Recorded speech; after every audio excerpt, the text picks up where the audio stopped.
சத்தியத்தையும் அறிவீர்கள், சத்தியம் உங்களை விடுதலையாக்கும். யோவான் 8:32. எல்லா மனுஷர் ரட்சிக்கப்படுவோம், சத்தியத்தை அறிகின்ற அறிவில வளருவோம். தேவன் சித்தமுள்ளவராயிருக்கிறார். 1 தீமோத்தேயு 2:4. அன்பு தெய்வ பிள்ளைகளுக்கு கர்த்தருடைய நாமத்தில் நல்வாழ்த்துக்கள். சௌக்கியமாக இருக்கிறீங்களா? கர்த்தர் தாமே ஆசீர்வதிப்பாராக. சத்தியத்தின் பெருவிழாவுக்கு வந்து மிகுந்த உற்சாகத்தை நீங்கள் அனல் மூட்டி எழுப்பினீர்கள். ஒருவருக்கொருவராக நீங்கள் ஐக்கியமாய் இருந்து ஒரு செக்ஷனை கூட நீங்கள் வேஸ்ட் பண்ணாமல் எல்லா செக்ஷன்லேயும் நீங்கள் கலந்து கொண்டது மிகுந்த சந்தோஷம். இந்த முறை சத்தியத்தின் பெருவிழாவுக்கு அறிமுகம் இல்லாத அநேக பிள்ளைகள் வந்தது எனக்கு மிகுந்த சந்தோஷமாக இருக்கு. அந்த 2 நாட்கள்லையும் உங்களுக்கு 1 மணி நேரம் மட்டும்தான் ரெஸ்ட் எடுக்க முடியாது டைம் கொடுக்கப்பட்டது. மற்றது எல்லாமே நம்ம ஜெபத்திலையும் ஆராதனையிலையும் வசனத்தை தியானிப்பதிலையும் அதிகமாக செலவழித்தோம். இது எனக்கு மிகுந்த சந்தோஷம். ஏன்னா ஒரே ஊழியக்காரு, அதுவும் ஒரு 2 நாள் இடைவிடாமல் வசனத்தை தியானிப்பது என்பது அவ்வளவு சுலபமான ஒரு விஷயம் அல்ல. ஆனால் உங்க உற்சாகத்தை குறித்து நான் ஆச்சரியப்படுகிறேன். தொடர்ந்து நீங்கள் வசனத்தில் அபியாசம் பண்ணுங்கள், சத்தியத்தில் வளர்ச்சி அடையுங்கள். நீங்கள் இப்படி கேட்டுக்கொண்டு வந்தால் இன்னும் வேதத்தில் அடங்கியிருக்கிற பெரும் ரகசியங்களை கண்டிப்பாக வெளிப்படுத்தி காட்டுவேன். அது மட்டும் அல்லாம அநேக பேர்கள் கேட்டுக்கொண்டீங்க, அப்போ ஏதேன் தோட்டத்துக்குள்ள வந்தது யாரு? சர்வம் என்று இதுவரைக்கும் நாம் பிசாசு என்றுதானே கேள்விப்பட்டோம், யாரு என்று. உங்க கேள்விகள் எனக்கு புரியுது. அது நானே ஆரம்பித்து கொடுத்ததுனால் அது ஏற்றதான நாட்கள் ஏற்றதான நேரம் வரும்போது அதை நாம பகிர்ந்து கொள்ளுவது அதான் பொருத்தமானது. ஆண்டவர் ஆசீர்வதிப்பராக. கர்த்தர் உங்களோடு கூட இருப்பராக. கண்டிப்பா அந்த நாளை நம்ம சந்திக்கலாம். அந்த நாள் வரும். மறுபடியும் நமக்கு ஜூன் மாதத்துல ஆன்லைன்ல சத்தியத்தின் பெருவிழா. ஒரு முறை நாம கொள்ளைகாலில் சத்தியத்தின் பெருவிழா நடத்துறோம்னா, மற்றொரு முறை ஆன்லைன்ல. ஏன்னா எல்லோரும் கொள்ளைகாலுக்கு வருவது கிடையாது. ஏன்னா ஃபேமிலி ப்ராப்ளம், உங்களுடைய ஹஸ்பண்டோ இல்லை ஒய்ஃபோ இல்லை பிள்ளைகளோ இல்லை சூழ்நிலையோ இல்லாட்டி வெளிநாடோ, அப்ப எல்லாருமே பங்கு பெறக்கூடிய ஒரு சத்தியத்தின் பெருவிழானா ஆன்லைன் தான். ஸோ ஆன்லைன்ல நமக்கு ஜூன் மாதத்துல சத்தியத்தின் பெருவிழா 5 நாட்கள் இருக்கும். கர்த்தர் ஆசீர்வதிப்பராக. தேவன் உங்களோடு கூட இருப்பராக. இப்ப நாம் வெகு விரைவாக VBSக்காக நம்ம ரெடி ஆயிட்டு இருக்கிறோம். ஆல்ரெடி உங்களுக்கு அனௌன்ஸ்மெண்ட் எல்லாமே போட்டிருப்பாங்க, போட்டோ பெயரு எல்லாமே சொல்லியிருப்பாங்க. VBSக்காக அநேக பிள்ளைங்க ஆயத்தமாயிட்டு இருக்கிறீங்க, ரெடி ஆயிட்டு இருக்கிறீங்க. ரொம்ப சந்தோஷம்.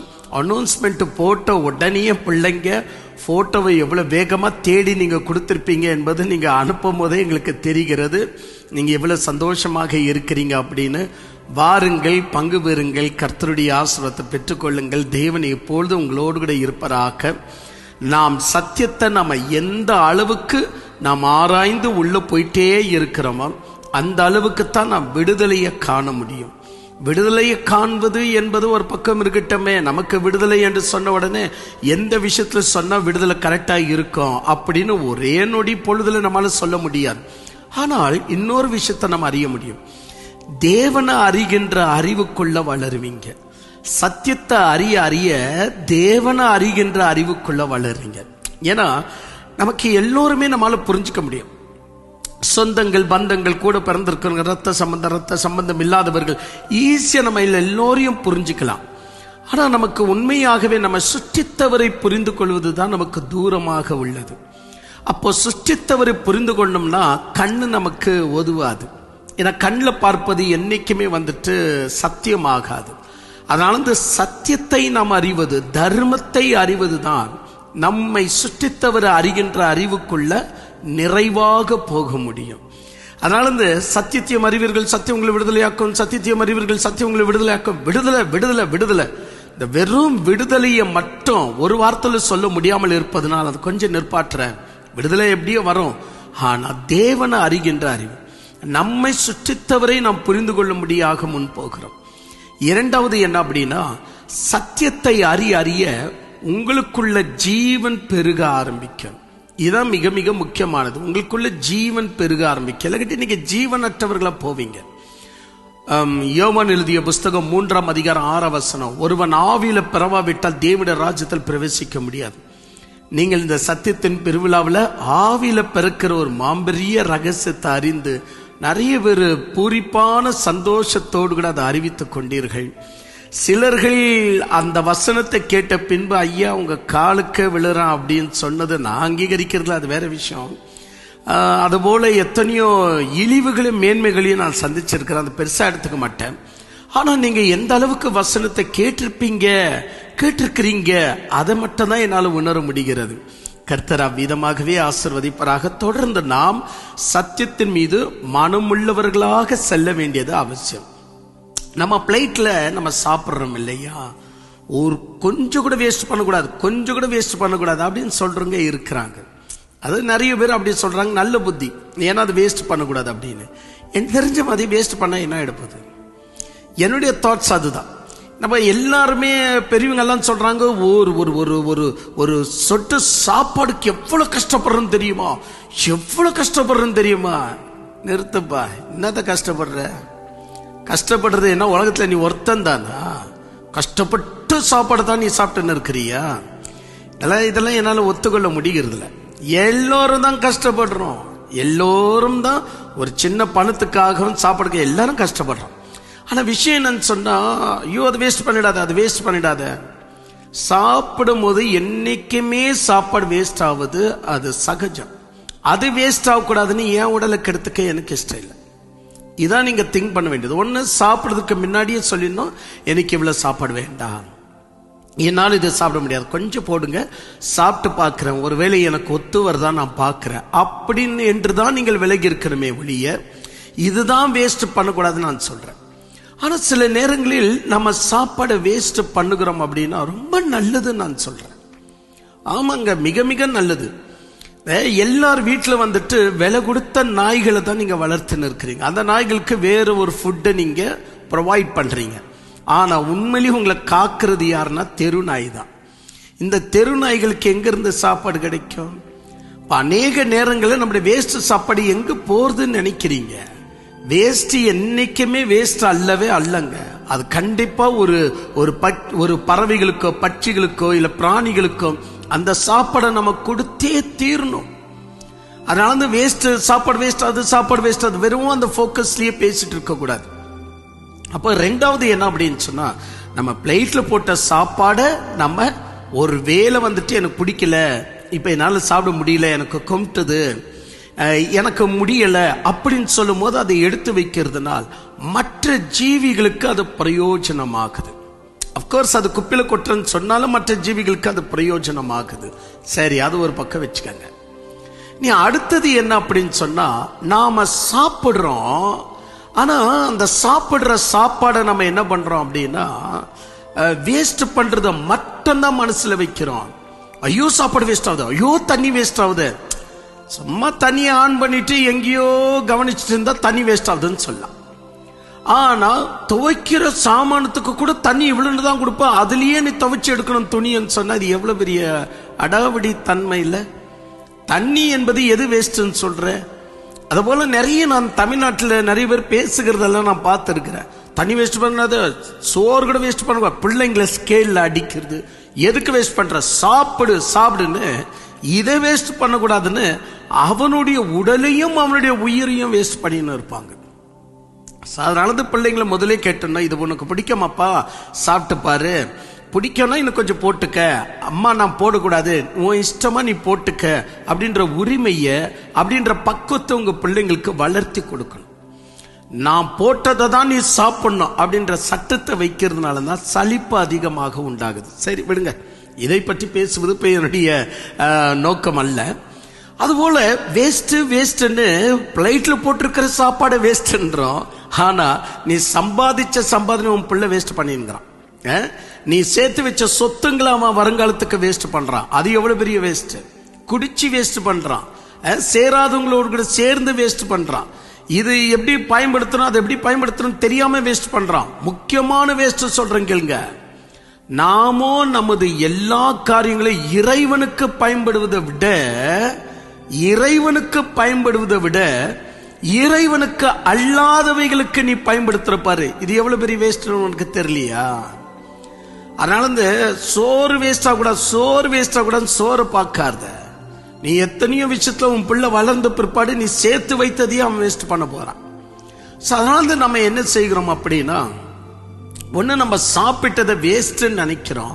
ஆனா அந்த வேஸ்ட் தான் வெளியே இருக்கிற எத்தனையோ ஜீவிகள், எத்தனையோ உயிரினங்கள் நாம பண்ற வேஸ்ட வச்சுதான் வாழ்ந்துட்டு இருக்குது. சோ ஓகேயா, இனி அடுத்தது என்ன அப்படின்னு சொன்னா, அடுத்தது நம்ம வேஸ்ட் நினைக்காம அதை சேமிப்பு என்று நாம் நினைச்சு ஒரு பக்கம் எடுத்து வைக்கிறோம். நமக்கு வந்த சம்பாதனைல சேமிப்பு என்ற ஒரு அர்த்தத்தில் ஒரு சின்ன பணத்தை ஒரு பக்கம் எடுத்து வைக்கிறோம். அது நம்முடைய பிள்ளையுடைய கல்விக்காக இருக்கலாம், ஏதோ விஷயம். எதுக்கு நான் எல்லாத்தையும் எக்ஸ்பிளைன் பண்ணேன். அப்ப நீங்க என்ன செய்றீங்க, ஒன்று வேஸ்ட்ன்னு சொல்றீங்க, இன்னொன்று சேமிப்பு என்று சொல்றீங்க.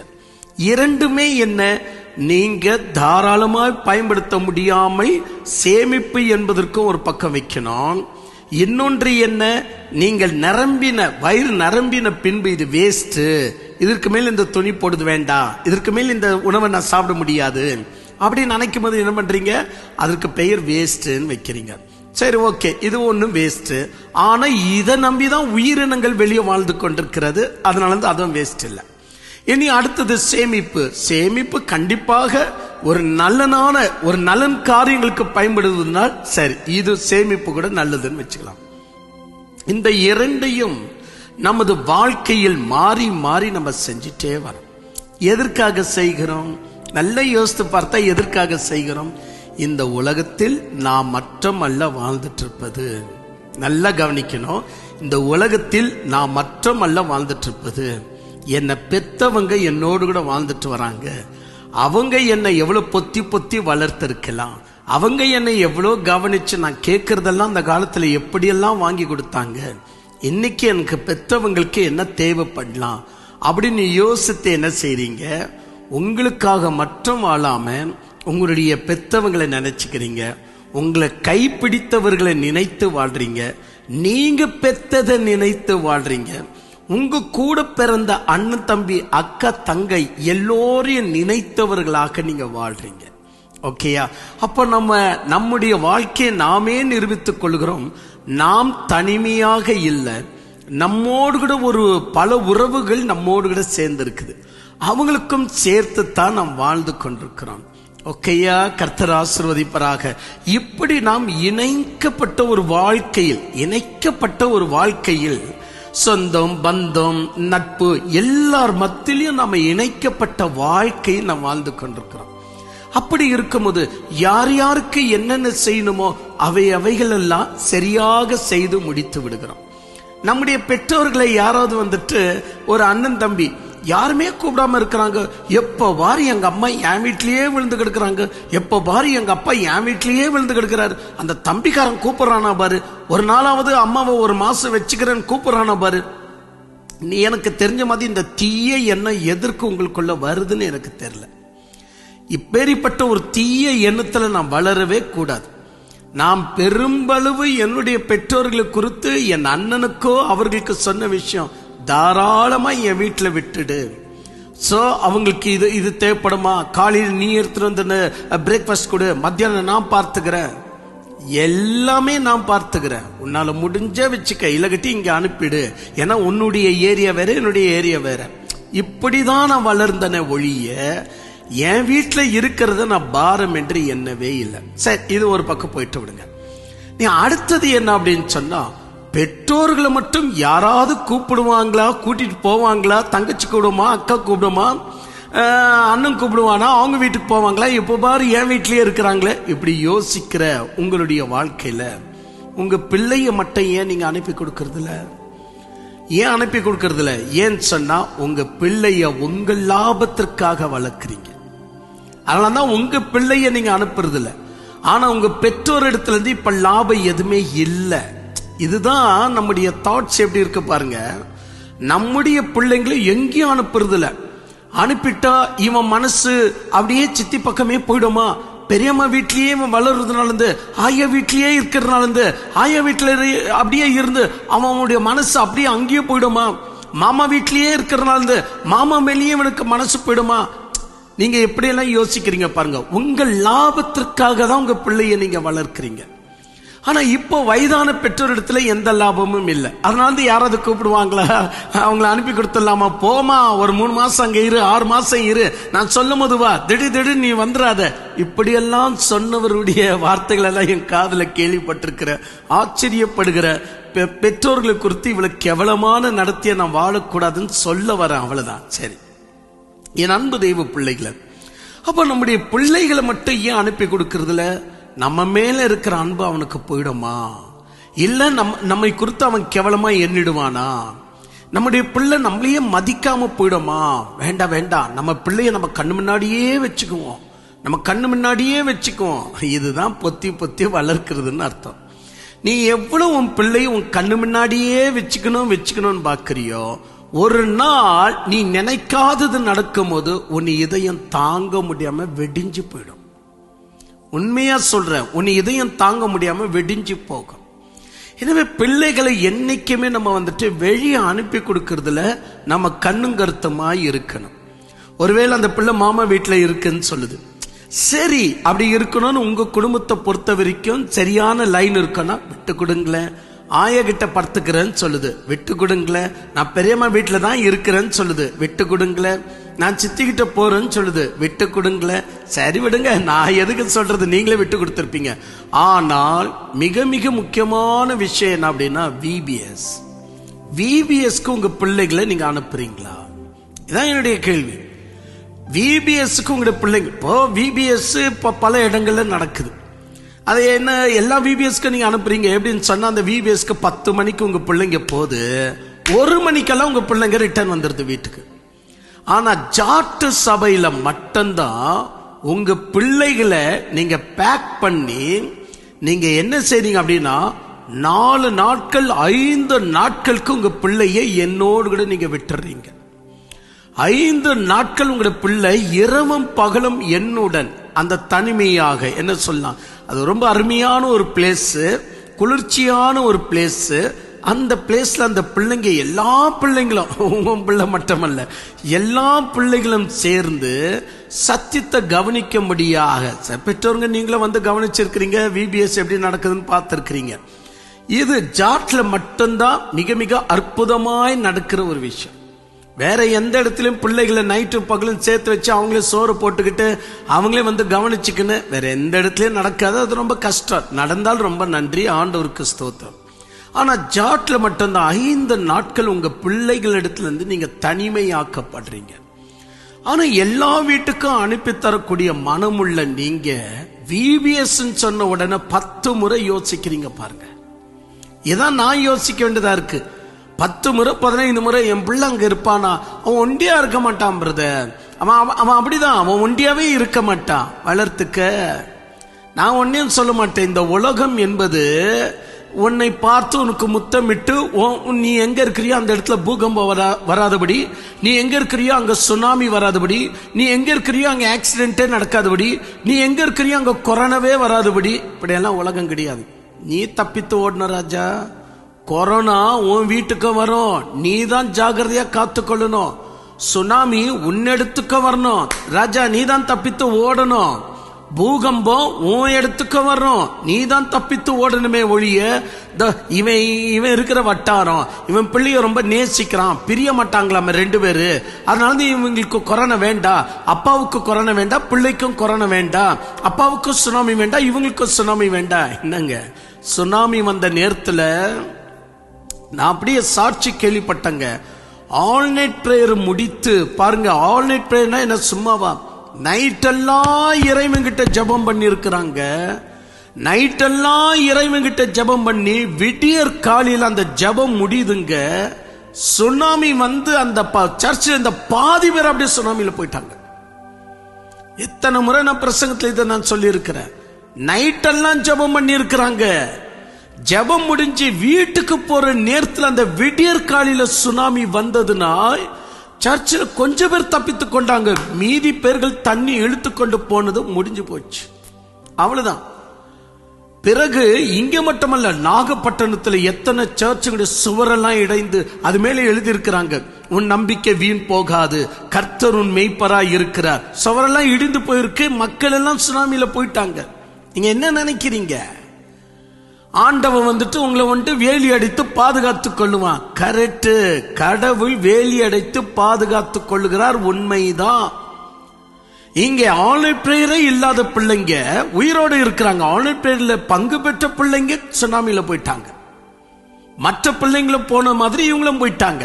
நான் என்ன சொல்றேன் அப்படின்னா, இயற்கை என்பது அநேக நேரங்கள்ல தனக்குரிய பங்கு தான் செய்யும்.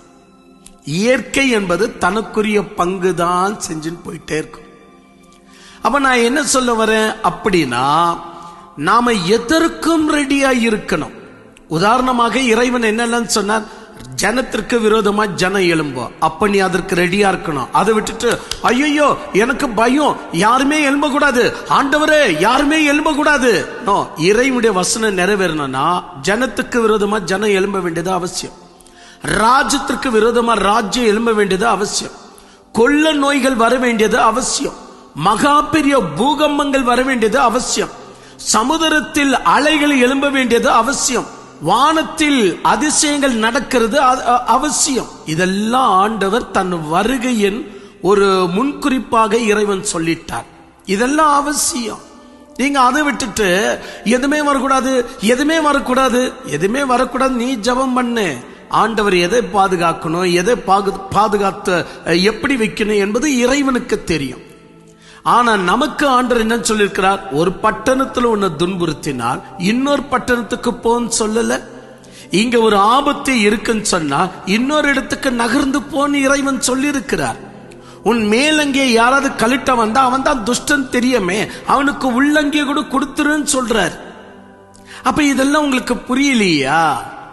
அப்போ நீங்க பண்ற ஒரு மிஸ்டேக் என்னன்னா, எல்லார் வீட்டுக்கும் அனுப்பி தருவீங்களா உங்க பிள்ளைங்களை, ஆனா VBS வரும்போது அவன் ஒழுங்கா இருக்க மாட்டான் பாஸ்டர், என்கிட்ட இருந்து அந்த புள்ள பிரிஞ்சிருக்காது பாஸ்டர். இப்பதான் தெரியுதா உன் பிள்ளை உன்கிட்ட இருந்து பிரிஞ்சிருக்காது. உனக்கு ஒரு விஷயம் தெரியுமா, உன் பிள்ளை உன்கிட்ட இருந்து பிரியல அப்படின்னு சொன்னா நல்லா புரிஞ்சுக்க, உன் பிள்ளை உன்கிட்ட இருந்து பிரியலன்னா அது பிள்ளையே இல்லைன்னு அர்த்தம். நீங்க நம்பினால் நம்புங்க, உண்மை விஷயம் சொல்றோம். உன் பிள்ளை உங்ககிட்ட இருந்து பிரியல அப்படின்னா அது பிள்ளையே இல்ல. அது என்ன கணவனா உனக்கு? உன் பிள்ளை என்ன உனக்கு மனைவியா? கணவன் மனைவி தவிர உன் பிள்ளை என்பது நிச்சயமாக வேறு குடும்பத்துக்கு சேர்ந்தது. இது நீ ஞாபகத்தில் வைக்கணும். உன் பிள்ளை உன் குடும்பத்துக்கு சேர்ந்தது அல்ல. உன் குடும்பத்துக்கு சேர்ந்தது என்பது பிள்ளைவுடைய வாழ்க்கையில இன்னொரு குடும்பம் வரப்போகுதுன்னு அர்த்தம். இது உன் கணவன் வாழ்க்கையில வந்துருமா இன்னொரு குடும்பம்னு? உன் மனைவி வாழ்க்கையில வந்துருமா இன்னொரு குடும்பம்னு? அப்ப இன்னொரு குடும்பம் யாருடைய வாழ்க்கையில வரணும்? நீ பெத்த பிள்ளைங்களுடைய வாழ்க்கையில தான் இன்னொரு குடும்பம் வருது. அது உன் குடும்பம் சேராது. அப்ப உன் பிள்ளை எப்படி வளர்க்கணும்? மகன், நீ எங்க மாமா வீட்டுக்கு போறியோ இல்லையோ, பெரியப்பா வீட்டுக்கு போறியோ இல்லையோ, சித்தப்பா வீட்டுக்கு போறியோ இல்லையோ, நீ பெரியம்மா நீ யார் வீட்டுக்கு போறியோ இல்லையோ, நீ தயவு செய்து நீ VBS மட்டும் போயிடு. நான் உன்னை அதற்குத்தான் நான் உன்னை வளர்த்துட்டு இருக்கிறேன். நீ VBS மட்டும் போயிடு. நான் கூட்டத்துக்கு போகும்போது நீ என் கூட வந்துரு. நீ யார் வீட்டுல எப்படி இருக்கிறியோ அதை விட, அதெல்லாம் நம்ம சொந்த பந்தம். ஆனா இது தெய்வீகமானது. இது உன்னை சுற்றித்த ஆண்டவருடைய அறிவுக்குள்ளாக நீ செல்லக்கூடிய இடம் அப்படின்னு உன் பிள்ளைகளுக்கு சொல்லிக் கொடுக்கிற அளவுக்கு உனக்கு பக்குவம் இருக்கா? ஐயோ என் பிள்ளை பஸ்ல போதே, ஐயோ என் பிள்ளை கார்ல போதே, ஐயோ என் பிள்ளை ஆட்டோல போதே.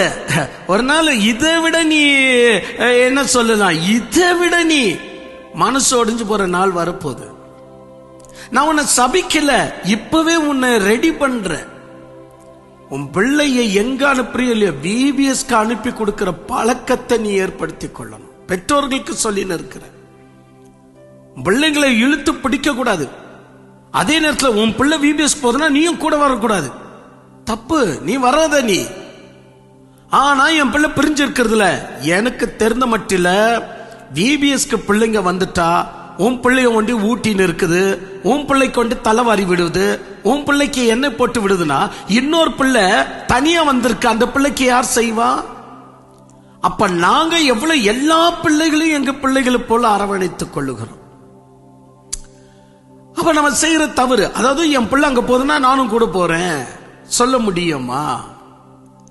சோ என் அன்பு தெய்வ பிள்ளைகளை, வாழ்க்கை என்று சொன்னால் நாம் பிரியக்கூடிய நாட்கள் நமக்கு ரொம்ப தூரம் கிடையாது. பிரிகிற நாட்கள் வரப்போது, நாம் அதற்கெல்லாம் ரெடி ஆகணும். என் பிள்ளைய விட்டு நான் பிரிஞ்சிருக்க மாட்டேன், என் பிள்ளைய விட்டு நான் பிரிஞ்சிருக்க மாட்டேன். பிரிகிற நாள் வரப்போது. நீ பிரியா விட்டாலும் அவன் பிரிஞ்சு போவான். ஏன்னா அவனது குடும்பம் வேற. இது இப்பவே நீ யோசிக்கணும். ஆனா மெய்யான குடும்பம் என்ன தெரியுமா? அவனுக்கு ஒரு குடும்பம் நாளைக்கு வருதோ இல்ல நீ இன்னைக்கு இந்த குடும்பத்துல இருக்கிறியோ, ஆனா ஒரு விஷயம் தெரியுங்களா? ஆவிக்குரிய வாழ்க்கை தான் நமது ஒரே குடும்பம். அந்த எண்ணத்துல தான் உன் பிள்ளைய நீ வளர்க்கணும். மக, நம்ம மாம்சத்துல நீ வேற குடும்பம் நான் வேற குடும்பம் ஒரு நாள் வந்த போது ஆயிரும். ஆனா நம்முடைய ஒரே குடும்பம் கிறிஸ்துவின் சரீரம். அந்த விஷயத்துல நீ வளர்ச்சி அடையணும்னா நீ கண்டிப்பா VBS போயே தீரணும். நீ VBS கட்டன் பண்ணியே தீரணும். அப்படின்னு சொல்லி ஆபத்துகள் விபத்துகளை மனசுல வச்சு யோசித்த நினைச்சுக்கைய. வீட்டுல பத்திரமாய் பூட்டு போட்டு வைத்தாலும் ஆபத்து வரணும்னு இருந்தா வந்தே தீரும். பத்திரமாய் பூட்டு போட்டு வைத்தாலும். ஐயா, நான் உங்களுக்கு பிரசங்கத்திலே சொல்லிட்டேன், இருந்தாலும் உங்க நினைவுக்காக சொல்றேன். எங்கேயும் அனுப்ப மாட்டார்களா அவங்க பிள்ளைங்களை. அதுவும் VBS எப்படி பிரதர்? தண்ணி இருக்கமா பிரதர்? தண்ணியில எல்லாம் விளையாட விடுவீங்களா? அதெல்லாம் என் பிள்ளைக்கு ஆகாது பிரதர். இன்னொருத்தரோடு கூட எல்லாம் அவன் உட்கார்ந்து சாப்பிட மாட்டான், அவனுக்கு அதெல்லாம் பிடிக்காது பிரதர். இவ்வளவு சொன்ன அந்த பிள்ளையுடைய வாழ்க்கை எங்க தரமா முடிஞ்சிச்சு? ஹோட்டல்ல சாப்பிட்டு இருக்கும் போது அந்த ஒரு கறி என்பது தொண்டல அடிச்சுக்கின்னு ஹாஸ்பிட்டலுக்கு கூட்டிட்டு போவதற்கு முன்னாடி அந்த பிள்ளை உயிர் இழந்துச்சு. அந்த பிள்ளை உங்க கண்ணு முன்னாடி தானே இருந்துச்சு. தண்ணியில விளையாடிச்சா, ஆக்சிடென்ட்ல போச்சா? ஆபத்து வரணும்னு இருந்தா அது வாரிக்கொண்டுதான் போகும். அதாவது நம்முடைய பிள்ளைகள் குறித்து நம்ம அதிக பயத்தை வளர்த்தி கொள்வது மிகப்பெரிய முட்டாள்தனம், மிகப்பெரிய ஒரு மதியினம். பயமெல்லாம் வளர்த்தி கொள்ளக்கூடாது. அப்படியாப்பா, நீ கிறிஸ்துக்குள்ள வளருதா? எனக்கு ரொம்ப இஷ்டம். அப்படியா? வசந்த கேட்க போறியா? ரொம்ப சந்தோஷம். அப்ப நீ போயிட்டு வா மக, அதுக்கு உண்டான எல்லா ஏற்பாடும் செய்யறேன். பாஸ்டருக்கு எந்த விஷயத்திலயும் மன நோவு கொடுத்துறாத, ஓகேயா? சரி போயிட்டு வா. எந்த பிள்ளையும் கேவலமா பார்க்காத, ஓகேயா? உனக்கு ஏதாவது இருந்துச்சுன்னா அந்த பிள்ளைங்களுக்கு கொடுத்து சாப்பிடு. இப்படி சொல்லி அனுப்பக்கூடிய அந்த கபடமற்ற உள்ளத்தை இறைவன் பார்ப்பார். என் பிள்ளை மட்டும் செப்பரேட்டி என்று பார்க்கும் போதெல்லாம் அங்க விளைவுகள் வேற மாதிரி தான் விதைக்கப்பட ஆரம்பிக்கும். சரி, அது போட்ட விடுங்க. என் அன்பு தெய்வ பிள்ளைகளை, அவங்க கூட பழகாத, இவங்க கூட பழகாத. நீ அப்படி போயிட்டு நீ கெட்டு போற, நீ கெட்டு போற, நீ அவங்க கூட பழகாதன்னு சொல்றனே, எனக்கு பிடிக்கல. அப்படி என்பதுதான் நம்முடைய வளர்ப்பாக இருக்கு. அதற்கு மகன் கேட்கிறான், அம்மா அவன் கூட பழகுனா நீ கெட்டு போயிடுவ, கெட்டு போயிடுன்னு சொல்றிய, என் கூட பழகுனா அவன் நல்லவன் ஆயிடுவான்னு ஏமா நீ சொல்ல மாட்டேன்ற? சரிதானே? அப்போ அவன் கெட்டவன் என்பது உனக்கு யோசனை இல்ல, உன் பிள்ளை நல்லவன் என்பதே உனக்கு யோசனை இல்லைன்னு அர்த்தம். அவன் கூட போயிட்டா உன் பிள்ளை கெட்டு போதுன்னா அப்போ உன் பிள்ளைய நீ சரியா வளர்க்கலன்னு அர்த்தம். இப்போ உங்க பார்க்கலாம், ஒருவேளை ஒன் நிமித்தம் அவன் நல்லவனா மாறலாம். நீ அவன்கிட்ட பழகிப்பாரு, அவன் நல்லவனா மாறலாம். எனக்கு நம்பிக்கை இருக்கு, நீ கெட்டதுக்கு கை போட மாட்ட. எனக்கு நம்பிக்கை இருக்கு, நான் சத்தியத்தில் உன்னை வழி நடத்தி இருக்கிற அப்படின்ற கான்பிடென்ட் ஏன் உங்க பிள்ளைங்க மேல வரல உங்களுக்கு? காரணம் என்னன்னு சொன்னா, உங்க பிள்ளைங்களை அங்க விட்டா கெட்டு போயிடுவாங்க. பிள்ளைங்க உண்மையாகவே நாம வளர்க்கிற வளர்ப்புல மிக மிக முக்கியமானது இந்த VBS என்ற வளர்ப்பு, or Sunday class. Sunday class கூட இன்னைக்கு நிறைய பேர் எடுக்கிறாங்க, அது வேற விஷயம். அவர்கள் எடுக்கிற விஷயங்கள் எல்லாம் நாங்க பார்த்துட்டு வரோம். ஆனா அது நான் குற்றம் சாட்ட மாட்டேன். ஆனா விஷயம் என்னன்னு சொன்னா, ஜார்ஜ் சபையில் உங்க பிள்ளைகளுக்காக நாங்க சொல்லிக் கொடுக்கக்கூடிய மெயின் பாயிண்ட்ஸ் என்னன்னா, சத்தியம் என்றால் என்ன, சத்தியத்தை நீங்கள் புரிந்து கொள்ள வேண்டிய விதம் என்ன. சோ அந்த பிள்ளைகளுக்கு எங்களால முடிந்ததை சொல்றோம். ஆனா நாளைக்கு அந்த பிள்ளைங்க அந்த சத்தியத்துல நிக்கிறாங்களா, நிக்கிறது இல்லையா, அந்த சத்தியம் அவங்களுக்கு புரிந்ததா, அதெல்லாம் அவங்க பிள்ளைங்களை சேர்ந்தது. ஆனா எங்களுக்குன்னு ஒரு கடமை இருக்கு இல்லையா, அந்த கடமையை நாங்கள் ஒழுங்கா செஞ்சு முடிச்சிடணும். நான் உங்களுக்கு ஒரு பிள்ளைய காட்டுறேன், அந்த பிள்ளைய நீங்க பாருங்களேன். பைபிள்ல அந்த பிள்ளை எங்க இருந்துச்சுன்னு பைபிள் சொல்லுது. லூக்கா எழுதிய நற்செய்தி 1ஆம் அதிகாரம் 80ஆம் வசனத்தை நம்ம எடுத்து வாசித்து பார்க்கலாம். லூக்கா எழுதிய நற்செய்தி 1ஆம் அதிகாரம் 80 வசனம். அந்த பிள்ளை வளர்ந்து தமிழ் மொழி ரொம்ப அருமையானது. அந்த பிள்ளை வளர்ந்து சொல்லுது. அந்த பிள்ளை வளர்ந்தான். நீங்க நாம தான் தமிழை தப்பா பயன்படுத்துறோம். நான் பைபிள் இருக்கிறது கூட நிறைய பேர் தப்புன்றான். பைபிள்ல இருக்கிறது எனக்கு தெரிந்த மட்டிலும் சூப்பரா எழுதி இருக்கிறாங்க.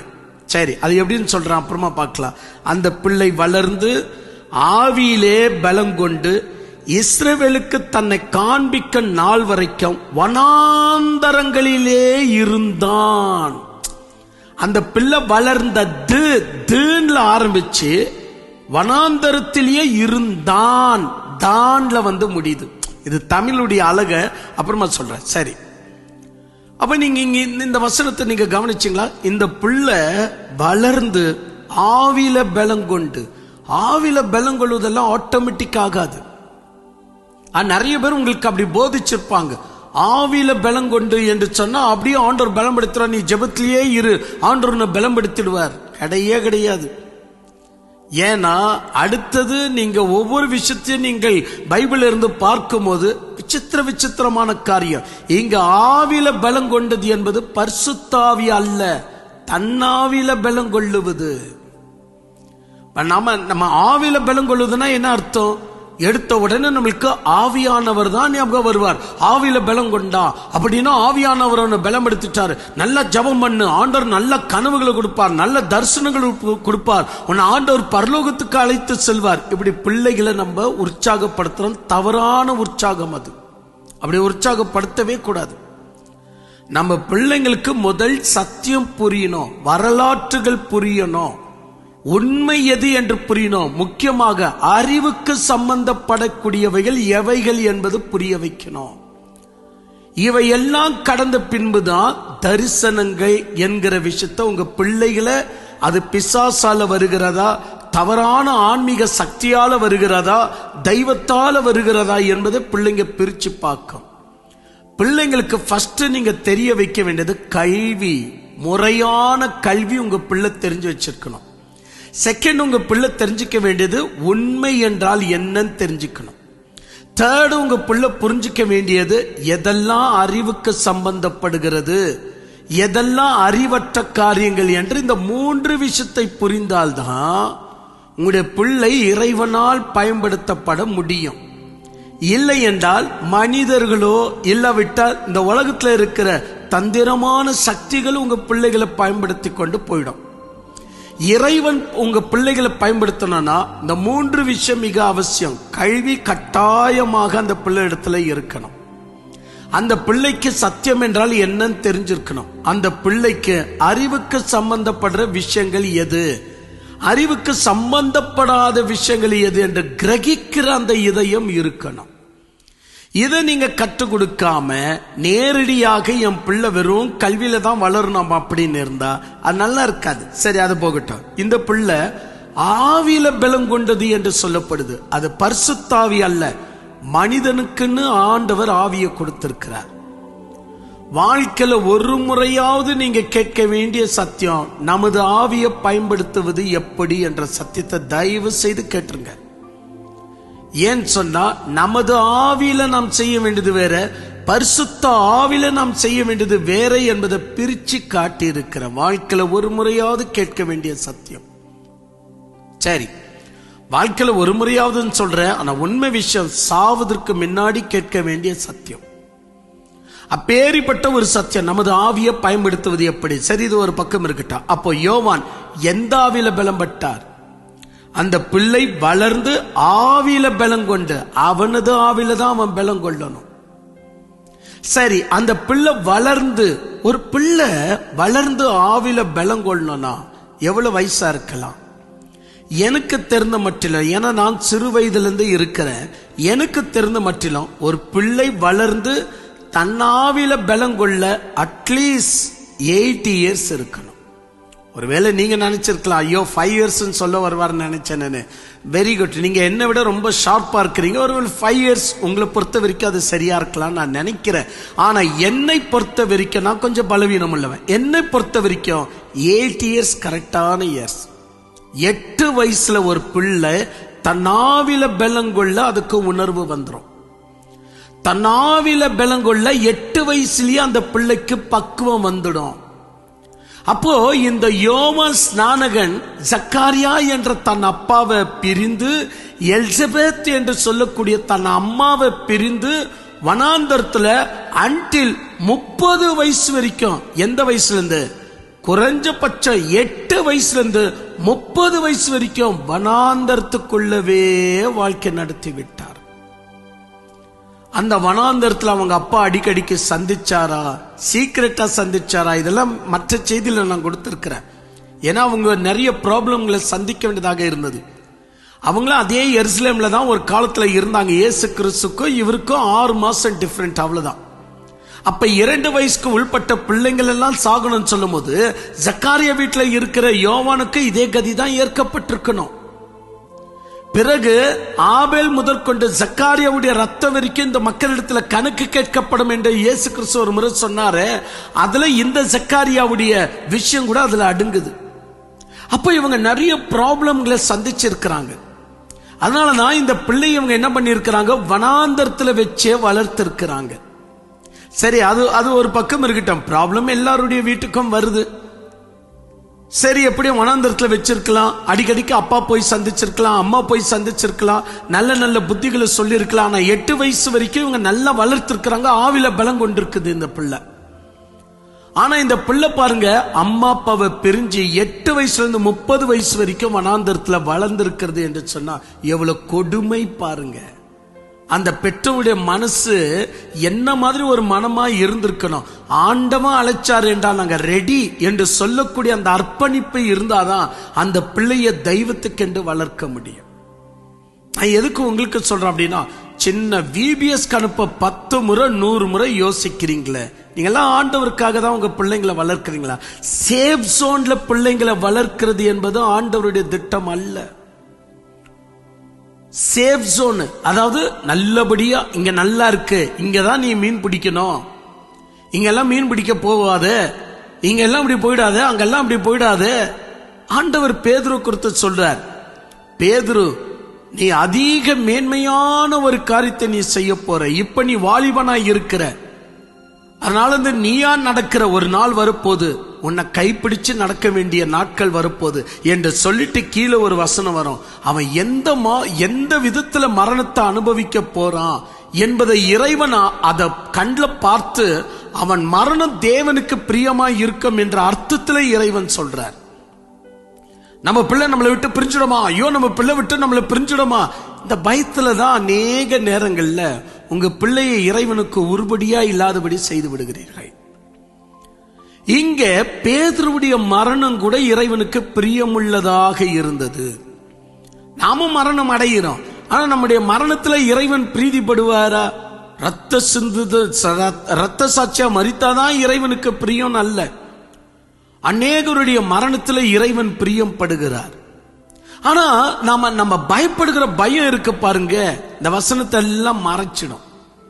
எப்பொழுதும் நம்முடைய பிள்ளைகளை தாராள மனதோடு கூட பிள்ளைகள் இடத்துல இருந்து கூடுமான அளவுக்கு பாருங்க, இந்த குடும்பம் பாருங்க, 8 வயசுல 30 வயசு வரைக்கும் தன் பிள்ளையை பிரிய வேண்டிய நிலை ஏற்கப்பட்டுச்சு.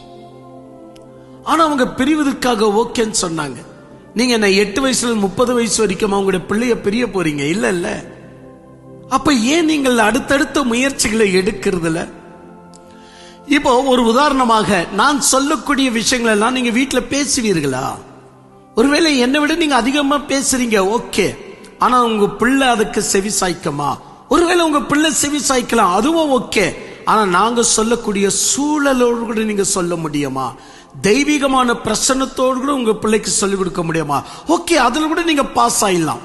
ஆனா சர்ச் என்பது, ஒரு ஐக்கியம் என்பது, ஒரு VBS என்பது எதற்காக நடைபெறுகிறது?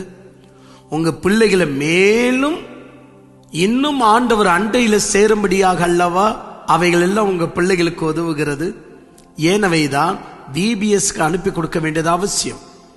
ஒரு உதாரணமாக நான் சொல்றேன், உங்க பிள்ளைகள் இடத்துல நீங்க என்னெல்லாம் பேசிருப்பீங்களோ, ஆனா நான் பாருங்க, உங்க பிள்ளைகளுக்கு கல்வியும் என்னால சொல்லிக் கொடுக்க முடியும், அதே நேரத்தில் அறிவையும் சொல்லிக் கொடுக்க முடியும். கல்வி வேற, அறிவு வேற. உதாரணமாக கல்வியில என்பது கல்வி என்று எடுத்துக்கொண்டால் அப்சல்யூட் என்று சொல்லக்கூடிய வார்த்தை உங்க பிள்ளைக்கு தெரியுமா இல்லையா? அப்சல்யூட் என்ற வார்த்தை உங்க பிள்ளைகளுக்கு தெரியும். அப்சல்யூட் என்ற வார்த்தையை எப்ப யூஸ் பண்றோம் நம்ம? சரியா இருக்கு, அப்சல்யூட்லி சரியா இருக்கு, ஓகே சரி நான் நினைக்கிறேன், இப்படிதானே யூஸ் பண்றோம். அப்சல்யூட் என்று சொல்லக்கூடிய வார்த்தை வேற, ட்ரூத்ஃபுல் என்று சொல்லக்கூடிய மீனிங் வேற. இந்த இரண்டு வார்த்தைக்கு இருக்கிற டிஃபரன்சியேஷன் என்ன? பைபிள்ல அப்சல்யூட் என்ற வார்த்தைகளை பயன்படுத்தும் போது பைபிள் என்ன சம்பவத்துக்கு அந்த வார்த்தைகளை பயன்படுத்துது? பைபிள் ஏன் சத்தியத்தை அதிகமா நம்ம இடத்துல உற்சாகப்படுத்துகிறது? இந்த ரெண்டு விஷயத்த உங்க பிள்ளைகளுக்கு நீங்க என்னைக்காவது பேசி இருக்கிறீங்களா? இன்னொரு விஷயம் நான் சொல்லி தட்டுமா? இதுதான் அறிவுக்கு சம்பந்தப்படுது அப்படின்னு. என் அன்பு தெய்வ பிள்ளைகளை, கெட்ட பெற்றோர்களை கூட உங்க பிள்ளைகளுக்கு அறிமுகப்படுத்தி வைக்க வேண்டியது அவசியம். கெட்ட பெற்றோர்களை கூட உங்க பிள்ளைகளுக்கு அறிமுகப்படுத்தணும். ஐயோ, அப்ப என்ன பத்தியே சொல்ல போறீங்களா? அப்ப நீங்க கெட்டதா தான் வளர்ந்திருக்கிறீங்களா? இல்ல இல்ல, சரி. அப்போ உங்க பிள்ளைகளுக்கு நல்ல பெற்றோர்கள் என்பது அதாவது நீங்க நல்ல பெற்றோர்கள் என்பதை புரிய வைக்கணும்னா சில தேவையில்லாத கெட்ட பெற்றோர்களை உங்க பிள்ளைங்களுக்கு அறிமுகப்படுத்தணும். நியூஸ்ல என்னெல்லாம் நடக்குது, நம்ம சுத்தில என்னெல்லாம் நடக்குது, அப்படி சொல்லும் போதுதான் நீங்க எவ்வளவு நல்ல பெற்றோர்கள் என்பது ஆட்டோமேட்டிக்காகவே உங்களோட பிள்ளைங்களுக்கு புரிய வந்துடும். அப்ப நாங்க என்ன செய்யறோம்? உங்களுக்குத்தான் அதிக நன்மையை செய்யறோம்.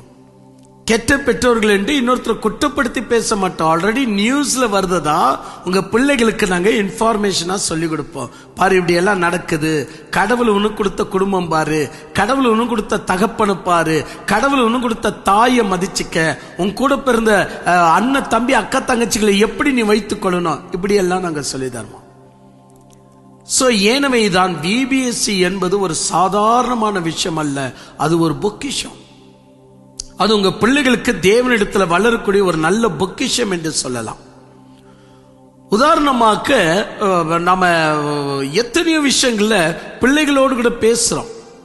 ஆனா பல விஷயத்துல கார்ட்டூன் பிலிம்களை குறித்து நம்ம பேசுறோமா? கார்ட்டூன் பிலிம் என்று சொன்னால பிள்ளைகளுக்குரியது என்று சொல்லி நம்ம என்ன செய்யறோம்? கார்ட்டூன் பிலிம் என்று சொன்னா நல்லா சில்ட்ரன்ஸ் பார்க்க வேண்டியது, போட்டு விடு, என் பிள்ளை பார்த்துட்டு இருக்கோன்னு. ஆனா கார்ட்டூன்ஸ்ல என்னென்ன டிஃபரெண்ட் இருக்கு உங்க பிள்ளைங்களுக்கு நீங்க சொல்லி கொடுப்பீங்களா? பட் நாங்க இது எல்லாத்தையும் சொல்லி கொடுப்போம். சோ கார்ட்டூன் என்றால் என்ன, கார்ட்டூன் பிலிம் எப்படி இருக்கணும். ஆனா கார்ட்டூன் பிலிம் இப்பொழுது எப்படி போயிட்டு இருக்கு? உடைய இமேஜினேஷனை டேமேஜ் பண்ணின்னு இருக்கு, உடைய கல்வியை டேமேஜ் பண்ணின்னு இருக்கு. சில கார்ட்டூன் விஞ்ஞானத்தை விட மிஞ்சி இருப்பதுனால் நம்முடைய எதிர்காலம் என்ன ஆக்கும்? ஒரு கார்ட்டூன்ல கூட நாங்க என்ன செய்யணும் அப்படின்னா அந்த பிள்ளைங்க புரிஞ்சிக்க வேண்டியது எது அப்படின்னு நம்ம சொல்லி தருவோம். இன்னொரு விஷயம் என்னன்னு சொன்னா, நீங்களும் உங்க பிள்ளைங்கள் முன்னாடி பேசியிருப்பீங்க, இந்த மாதிரி என் மனசுக்கு பிடிச்சதுதான் நான் செய்வேன் அப்படி நீங்க சொல்ல சொல்ல உங்க பிள்ளை அதை காதுல வாங்கியிருக்கோம், உள் வாங்கியிருக்கோம். ஒரு நாள் அந்த பிள்ளை வளரும் போது என்ன தெரியுமா செய்யும்? டாடி, என் மனசுக்கு பிடிச்சிருக்கு டாடி, அதான் நான் செய்யறேன். சரி, ஏண்டா சத்தியத்தை விட்டு போற? இவ்வளவு நாள் இருந்த இந்த சபை என்ன ஆயிடுச்சு? இல்ல, என் மனசுக்கு பிடிச்சதை தான் நான் செய்யறேன். அப்ப மனசுக்கு பிடிச்சது எதுன்னு உங்க பிள்ளைக்கு என்னைக்காவது சொன்னீங்களா? வெறும் உங்க பிள்ளை முன்னாடி நீங்க என்னன்னு பேசுறீங்க? என் மனசுக்கு பிடிச்சதான் நான் செய்வேன், என் மனசுக்கு பிடிச்சதான் செய்வேன். மனைவியோடு கூட சண்டைட்டீங்க, மனைவி கணவனோடு கூட சண்டைட்டாங்க, சொந்தக்காரங்களோடு கூட பேசிட்டு உங்க பிள்ளையுடைய மனசுல விழுந்துச்சு. ஆனா எந்த விஷயத்துல எதற்காக மனசுக்கு பிடிச்சதை செய்யணும்னு உங்க பிள்ளைக்கு சொல்லி கொடுத்தீங்களா? இத நாங்க சொல்லி கொடுப்போம். மனசுக்கு பிடிச்சதை எப்படி நம்ம கண்டுபிடிக்கிறது? என் மனசுக்கு பிடிச்சதை நான் செஞ்சா சத்தியம் அங்கீகரிக்குமா? என் மனசுக்கு பிடிச்சதை நான் செய்தா தெய்வம் அங்கீகரிக்குமா? இதெல்லாம் நாங்க சொல்லி கொடுப்போம். அப்ப VBS உண்மையிலேயே உங்களுக்கு வந்துட்டு ஒரு நஷ்டமே கிடையாது. அது VBS பாருங்க, யாராவது பிள்ளைங்களை வாங்க வாங்கன்னு வர வச்சு அவங்களுக்கு சோறு போட்டு அவங்களுக்கு ஸ்நாக்ஸை கொடுத்து அவங்கள வெளியெல்லாம் சுட்டி காட்டி அவங்கள அவ்வளோ தேவனுடைய பிரசன்னத்துல அவங்கள ஜெபிக்கவோ ஆராதிக்கவோ பழக வச்சு, ஏங்க எங்களுக்கு என்ன வெளிநாட்டுல இந்த பணம் வருது இவ்வளவு நாங்க செய்வதற்கு? ஆனா எங்களுக்கு வந்தது அந்த வெளிநாடாகிய பரலோகத்திலிருந்து வந்த பாரம். அவ்வளவுதான் விஷயம். அந்த பாரத்திற்காக நாங்கள் உங்க பிள்ளைகளுக்காக எதையும் செய்ய ரெடியா இருக்கிறோம். அதாவது சத்தியத்தினுடைய விஷயத்துல உங்க பிள்ளை தெய்வத்தை புரிந்து கொள்ள என்ன லெவல் இருக்கிறதோ அந்த லெவல் வரைக்கும் நாங்க சொல்லிக் கொடுக்கவோ பழக வைக்கவோ நாங்க ரெடியா இருக்கிறோம். யோவான் ஸ்நானகனை புரிந்து கொள்ளுங்க. 8 வயசுல பெற்றோர்களை பிரிந்தார். அத்துடன் அவருடைய வாழ்க்கை என்ன ஆயிற்று? வனாந்திரம், வனாந்திரம், வனாந்திரம். அடுத்தது அவரை பற்றி நாம் பைபிள வாசிக்கிற வெட்டி கிளிகள் சாப்பிட்டு இருந்தார், காட்டு தேன்களை குடிச்சுன்னு இருந்தார், யோர்தான் நதியுடைய தண்ணீரை குடிச்சிட்டு வனாந்தரத்தில் இருந்தார். எவ்வளவு கொசு கடிப்பு, எவ்வளவு விஷம் பூச்சிகள். அந்த சின்ன பிள்ளை எவ்வளவு வயசு வரைக்கும் அது வனாந்தரத்திலே வளர்ந்து பாருங்க. ஏன்னா ஊருக்குள்ள எதிர்ப்புகள், யூதருடைய எதிர்ப்புகள். அந்த பிள்ளைய கடவுளுக்காக மறைச்சு வச்சு வாழ்க்கை நடத்தி வச்சுன்னு இருக்கிறாங்க சக்காரியா. அவ எவ்வளெல்லாம் பிரச்சனைகளை சந்திச்சிருக்கிறாங்க பாருங்க. பிரிய வேண்டிய நிலை இருக்கிறது, பிரிஞ்சே ஆகுவோம் என்பதை கூட அவர்கள் மனசுல அங்கீகரித்துக் கொண்டார்கள். இதுதான் நானும் சொல்றேன். உங்க பிள்ளைகளை நீங்கள் சரியான ஒரு காரணம் என்று வரும்போது உங்க பிள்ளைகளிடத்திலிருந்து நீங்க தூரமா இருந்தாதான் உங்களுக்கும் அது நல்லது. ஐயோ என் பிள்ளைக்கு எதுவும் ஆயிடக்கூடாது, ஐயோ என் பிள்ளைக்கு எதை, யாருங்க நம்ம பிள்ளைக்கு எதுவும் ஆயிடக்கூடாதுன்னு கடைசி வரைக்கும் பார்க்கிற சக்தி யார்கிட்ட இருக்குங்க? நீங்களே எண்ணி பாருங்க, யார்கிட்ட இருக்குங்க? இன்னைக்கு நீ இவ்வளவு கஷ்டப்படுறிய, அதுக்காக உங்க பெற்றோர்கள் இப்ப உங்க கூட இருந்து உன்னை தேற்றி கொண்டிருக்கிறாங்களா? இல்ல இல்ல, நீயா விழுற, நீயா எந்திரிக்கிற இல்ல. அப்படிதான் நாளைக்கு உன் பிள்ளையும் இருக்க போவோம். ஆனா அதற்கு முன்னாடியே நம்ம பிள்ளை எங்கேயும் போவாது, எங்கேயும் போவாது அந்த வார்த்தைய வாயிலிருந்து வரக்கூடாது. என் பிள்ளை எங்கேயும் போவாது, நீ எங்கேயும் போகணும் மக. விசேஷமா இது VBS, நீ போய் ஆகணும், பாடங்களை கற்றுக்கொள்ளணும். உங்க பிள்ளைகளுக்கு அதை நீங்க மெதுவாக நடத்த ஆரம்பிக்கணும். உங்க பிள்ளை மனசுக்கு வந்ததை செய்யறான், மனசுக்கு வந்ததை செய்யறான் அப்படின்னு சொல்லுது. கடைசியில அது மனசுக்கு வந்தது தவறு என்பதை கூட தெரிஞ்சுக்காமலேயே செய்யுது. காரணம் என்னன்னா, மனசுக்கு பிடிச்சதை செய்ய அப்படின்னு ஸ்கூல்ல கூட அப்படிதான் சொல்லி கொடுத்திருக்கிறாங்க. அதனால அந்த பிள்ளைக்கு என்ன மனசுல உட்கார்ந்துச்சுன்னா, நம்ம மனசுக்கு பிடிச்சதை செய்தாதான் ஃப்ரீடம். நம்ம மனசுக்கு பிடிச்சதை செய்ததான் ஃப்ரீடம். நம்ம மனசுக்கு பிடிக்காததை செய்யக்கூடாதுன்னு சொல்றோங்க, நம்மளை டாமினேட் பண்றாங்க, அடிமை பண்றாங்க என்ற தவறான கருத்து உங்க பிள்ளைங்களுக்கு வந்துருது. அப்போ உங்க பிள்ளை சரியா யோசிக்க முடியாது. எனக்கு தெரிஞ்ச மாதிரி ஒரு விஷயம் சொல்றேன், இதிகாசத்திலிருந்து, அதாவது வரலாற்றிலிருந்து ஒரு விஷயம் சொல்றேன். மடத்தன்மையான ஒரு ஜீவினா விவேகானந்தா. சுவாமி விவேகானந்தா சொல்லுவாங்க, அதெல்லாம் எனக்கு உடன்பாடு கிடையாது. விவேகானந்தா தான் மடத்தன்மையான ஒரு மனிதன். அமெரிக்காவில் சிக்காகோல மீட்டிங் முடிஞ்சிச்சுல்ல, முடிஞ்சிச்ச நேரம் வந்து அவருக்கு போயிருந்தா கல்கட்டாக்கு போயிருக்கலாம், அங்க மரியாதையே இல்லை. இந்த சென்னை தான், இந்த தமிழ்நாடு தான் எவரையும் வரவழைத்து அழகு பார்க்குது. சரி, தமிழ்நாடுக்கு வந்துட்டார். சிக்காகோல மீட்டிங் முடிச்சு தமிழ்நாடுக்கு வந்துட்டார். சரி, அது ஒரு பக்கம் இருக்கட்டும். ஆனா சிக்காகோவில் ஆங்காங்க நடமாடி இருக்கிறார். அதுல ஒரு தகவல் வருது. அது என்னன்னா, ஜார்ஜ் வாஷிங்டன் இருந்த காலத்துல ஜார்ஜ் வாஷிங்டன் கூட இந்த ஆப்பிரிக்கா இனத்திற்காக விடுதலை வேணும்னு அவ்வளவு கூட அவரால் யோசிக்க முடியல. ஏன்னா ஜார்ஜ் வாஷிங்டன் தான் அப்பதான் அமெரிக்காவை உருவாக்குகிறார். அமெரிக்கா என்பது கொலம்பஸை பொறுத்த வரைக்கும் ரெட் இண்டியன்ஸுக்கு சேர்ந்த நாடு அது. ஆனா ரெட் இண்டியன்ஸ் அடுக்கி அங்க இருந்து ஆல்ரெடி ரெட் இண்டியன்ஸ்னா அவங்க எந்த ஜாதின்னு கூட இன்ன வரைக்கும் யாருக்கும் தெரியல. கொலம்பஸ் சொன்னதுனால தான் அவங்கள ரெட் இண்டியன்ஸ். ஏன்னா இவரு கொலம்பஸ் இந்தியாவுக்கு வரணும்னு ஆசைப்பட்டார். வாஸ்கோடிகாமா போல கொலம்பஸ் இந்தியாவுக்கு வரணும்னு ஆசைப்பட்டாரு. இந்தியா வந்து அடைய முடியல.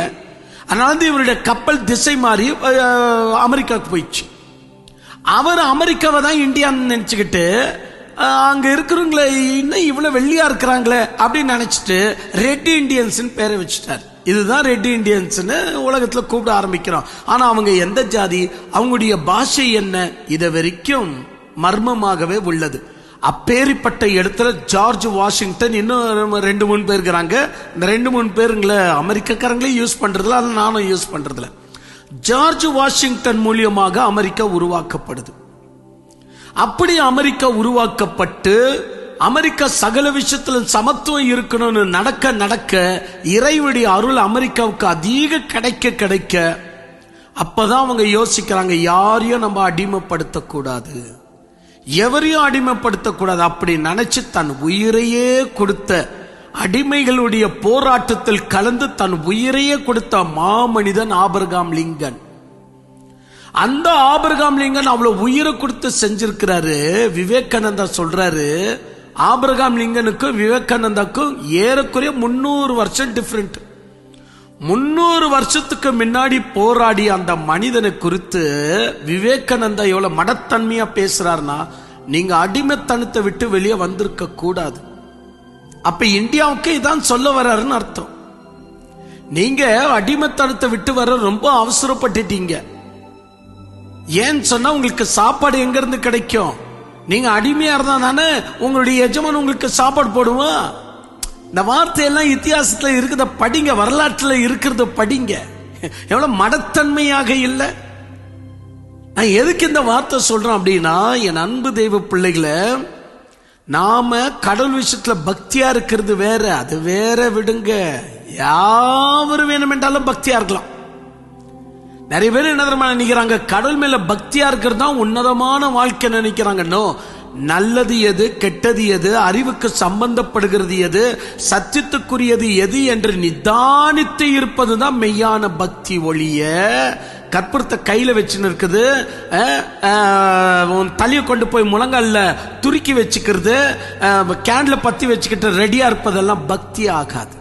பக்தி என்றால் கடவுளுக்கு ஏற்ற சத்தியமோ பகுத்தறிவோ உள்ள இருந்தா தான் பக்தி.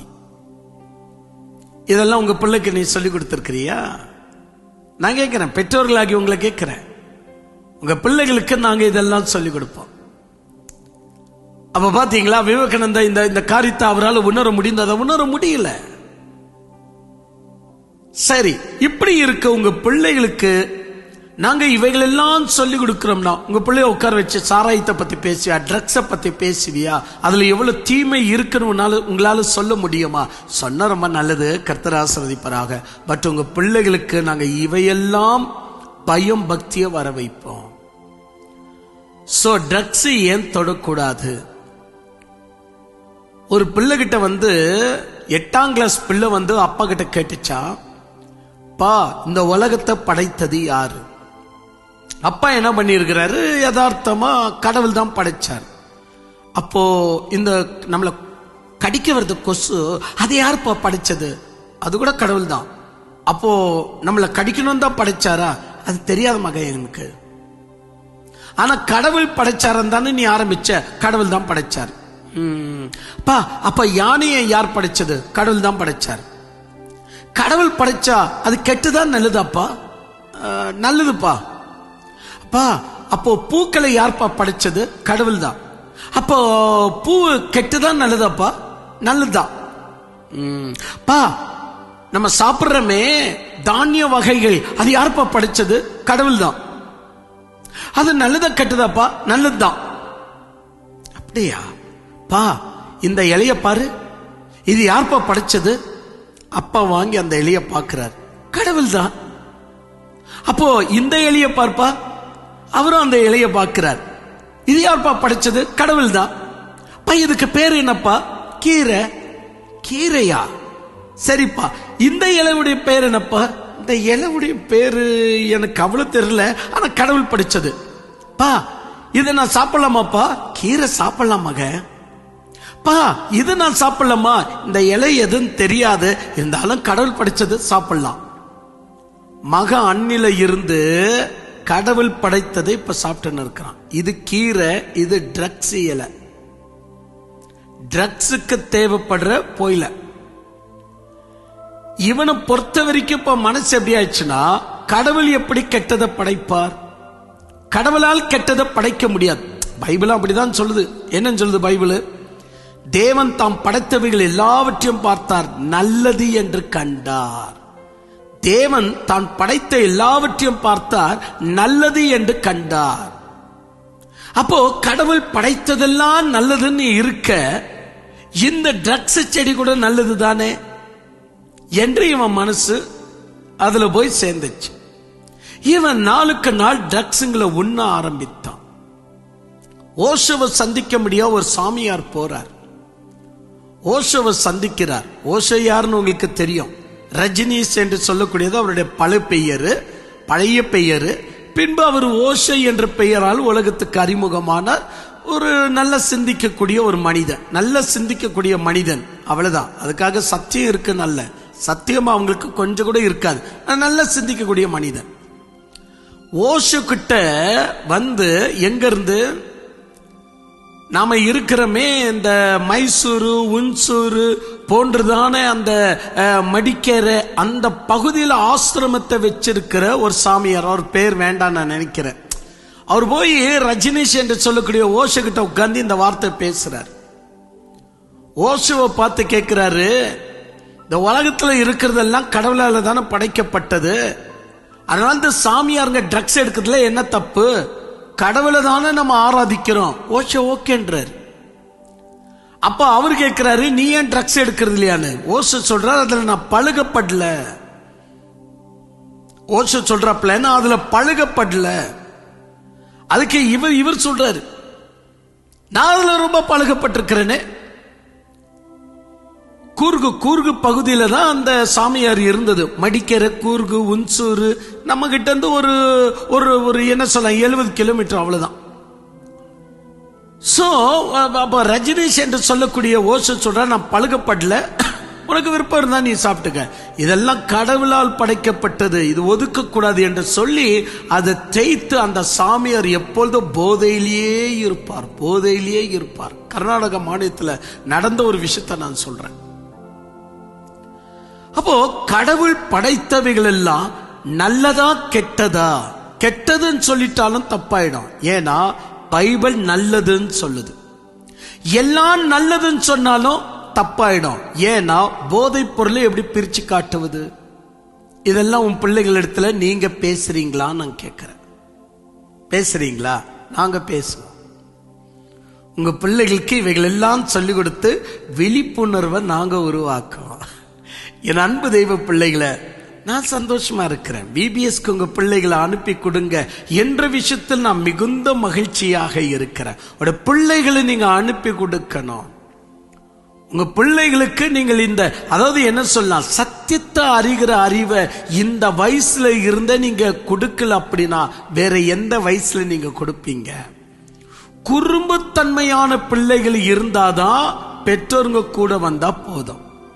இல்லை என் பிள்ளை குறும்பெல்லாம் செய்யாதுன்னா நீங்க வர வேண்டாம். உங்க பிள்ளைய அனுப்பி கொடுங்க, நாங்க பார்த்துக்கிறோம். உங்க பிள்ளை ஏற்கனவே கூர்மையா சிந்திக்கிறது. குறும்புத்தன்மையான பிள்ளைகளுக்கு சும்மா ஒரு பாதுகாப்புக்காக நீங்க வந்தா நல்லதுன்றோம். ஆனா அந்த பிள்ளையும் நாங்கள் அன்புடன் வழி நடத்துவோம். அந்த பிள்ளைகளுக்கும் எப்படி சொல்லிக் கொடுக்கணும் என்பதை நாங்க சொல்லிக் கொடுப்போம். சத்தியத்தின் பெருவிழாக்கு வந்தீங்க, எப்படி இருந்தது? ஒரு சின்ன ரெஸ்ட் கூட உங்களுக்கு கொடுக்க வைக்கல. நான் இடைவிடாமல் 1 மணி நேரம் தான், அதை சாப்பிட்ற நேரத்துல தான். சாப்பிட்றதுக்கே கியூல நின்று சாப்பாடு வாங்குறதுக்கு 1/2 மணி நேரம், சாப்பிட்டு முடிக்கிறதுக்கு 1/2 மணி நேரம். அப்ப உங்களுக்கு அதுலயே 1 மணி நேரம் போயிடுச்சே. தூங்க முடிந்ததா? தூங்க விட மாட்டேன். ஏன்? நீங்க சத்தியத்தை தியானிக்க வந்தீர்கள், முழுமையா சத்தியத்திலேயே இருக்கணும். அப்ப நான் இடைவிடாமல் உழைக்கிறது எப்படியோ உங்க பிள்ளைகளுக்கு எப்படி நடத்தணுமோ அது எங்களுக்கு தெரியும். சத்தியத்தின் பெருவிழாவை விட உங்க பிள்ளைகளுக்கு ஏற்றபடிதான் அந்த VBS அடங்கி இருக்கும். 2026 சத்தியத்தின், அதாவது இந்த சத்தியத்தின் அடிப்படையில் நடத்தக்கூடிய இந்த VBS மே மாதம் இந்த 2026 வியாழக்கிழமை, அது அனௌன்ஸ்மெண்ட் எல்லாம் ஆல்ரெடி உங்களுக்கு போட்டுட்டாங்க. உங்ககிட்ட ஒரு சின்ன போட்டோ கேட்டிருப்பாங்க உங்களுடைய நலனுக்காக. அது மட்டும் இல்லாமல் உங்களுடைய சரியான பெயரை கேட்டிருப்பாங்க. எல்லாமே உங்களுடைய நலனுக்காக. கர்த்தர் ஆசீர்வதிப்பாராக. அதனால நீங்க அனௌன்ஸ்மெண்ட் எல்லாம் கேட்டிருப்பதுனா அதை நீங்க அனுசரித்து நடந்துக்கங்க. எங்களால் முடிந்தது பிள்ளையாய் இருப்பதனால் நாங்கள் உங்களை எவ்வளவு அருமையாக நடத்த முடியுமோ, எவ்வளவு எங்களால் முடிந்தது எப்பொழுதும் யோசிக்கிற இலவசமாக நடத்தணும்னு அது எப்பொழுதும் என் மனசுல பட்டிருக்கு. ஸோ அதுக்கு ஏற்றபடியா நடப்பதற்கு கூட நாங்கள் ரெடியா இருக்கிறோம். ஆனா உங்க பிள்ளைய நீங்கள் அனுப்பி கொடுத்து சத்தியத்தினுடைய அடிப்படையில நடத்த நீங்க மனசு வச்சாதான் உங்க பிள்ளை வருங்காலத்துக்கு தெய்வத்துக்கு ஏற்றபடியாக வளரும். ஸோ மனசில் வச்சிருப்பீங்க நான் நினைக்கிறேன். இந்த வசனம் கூட உங்களுக்கு நிச்சயமாக பிரயோஜனம் பட்டிருக்கலாம் நான் நினைக்கிறேன். கர்த்தர் ஆசீர்வதிப்பாராக. பைபிளை க்ளோஸ் பண்ணலாமா? பிள்ளைகளுக்காக நீங்கள் ஆயத்தம் பட உங்கள் பிள்ளைகளுக்காக ஜெபம் பண்ணுங்க, விபிஎஸ்க்காக ஜெபம் பண்ணுங்க, எனக்காகவும் ஜெபம் பண்ணுங்க. ஓகே, கர்த்தர் ஆசீர்வதிப்பாராக. தேவன் உங்களோடு கூட இருப்பாராக. ஆமென்.